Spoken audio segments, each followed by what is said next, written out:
മകരവിളക്ക് ദർശനത്തിനൊരുങ്ങിയ പുല്ലുമേടും പരുന്തുംപാറയും പാഞ്ചാലിമേടും. പുല്ലുമേട്ടിൽ ഇത്തവണ 7000-ലധികം ഭക്തർ മകരവിളക്ക് ദർശനത്തിനായി എത്തുമെന്നാണ് പ്രതീക്ഷിക്കുന്നത്. പരുന്തുംപാറയിലും പാഞ്ചാലിമേട്ടിലും 1000 മുതൽ 2000 വരെ ഭക്തരെയാണ് പ്രതീക്ഷിക്കുന്നത്. മുൻവർഷത്തെ അപേക്ഷിച്ച് ഇരട്ടിയിലധികം ഭക്തരാണ് സത്രം പുല്ലുമേട് കാനനപാത വഴി സന്നിധാനത്തെത്തി മടങ്ങിയത്. പരമ്പരാഗത കാനനപാതയായ സത്രം പുല്ലുമേട്ടിലെത്തുന്ന ഭക്തർക്ക് ഇന്ന് ദർശന പുണ്യത്തിന്റെ ദിവസമാണ്.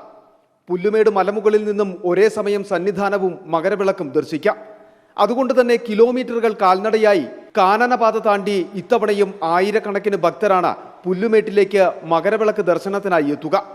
7000-ഓളം ഭക്തർ എത്തുമെന്നാണ് പ്രതീക്ഷ. ഇതനുസരിച്ചുള്ള കനത്ത സുരക്ഷയും മറ്റ് ഒരുക്കങ്ങളുമാണ് നടത്തിയിരിക്കുന്നത്. ഡ്രോൺ നിരീക്ഷണമടക്കം പോലീസ് ഏർപ്പെടുത്തിയിട്ടുണ്ട്.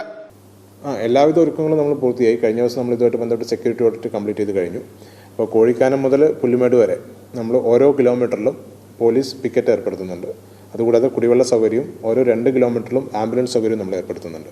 ഈ ഫെസ്റ്റിവലോടനുബന്ധിച്ച് നമ്മൾ ഡ്രോൺ സർവൈലൻസ് കൂടെ എൻഷുർ ചെയ്യുന്നുണ്ട്. ഇന്നും നാളെയായിട്ട് നമ്മൾ പോലീസിൻ്റെ ഡ്രോൺ സർവൈലൻസ് ആ ഭാഗങ്ങളിൽ നമ്മൾ ഏർപ്പെടുത്തുന്നുണ്ട്. കൂടാതെ ഒരു അഡീഷണൽ റിസർവ് ഫോഴ്സ് കൂടെ നമ്മൾ വണ്ടിപ്പെരിയാർ സ്റ്റേഷൻ ചെയ്യുന്നുണ്ട്. മകരവിളക്ക് ദർശിക്കുവാൻ കഴിയുന്ന പരുന്തുംപാറയിലും പാഞ്ചാലിമേട്ടിലും 1000 മുതൽ 2000 പേര് വരെയാണ് പ്രതീക്ഷിക്കുന്നത്. ഇതനുസരിച്ചുള്ള ക്രമീകരണങ്ങൾ ഇവിടെയും ഏർപ്പെടുത്തിയിട്ടുണ്ട്. കഴിഞ്ഞ വർഷത്തെ അപേക്ഷിച്ച് കാനനപാത വഴി സന്നിധാനത്തേക്കെത്തുന്ന ഭക്തരുടെ എണ്ണത്തിൽ ഇരട്ടിയിലധികം വർധനവാണുണ്ടായത്. കഴിഞ്ഞ വർഷം 50,000-ഓളം ഭക്തരാണ് ആകെ എത്തിയതെങ്കിലും കഴിഞ്ഞ ദിവസം വരെയുള്ള കണക്കനുസരിച്ച് 1,40,000-ഓളം ഭക്തർ ഇത്തവണ കാനനപാത വഴി സന്നിധാനത്തിലെത്തി മടങ്ങി. ഈ വർധനവ് മകരവിളക്ക് ദർശനത്തിലും ഉണ്ടാകുമെന്ന പ്രതീക്ഷയാണ്. റിപ്പോർട്ടർ, ഇടുക്കി.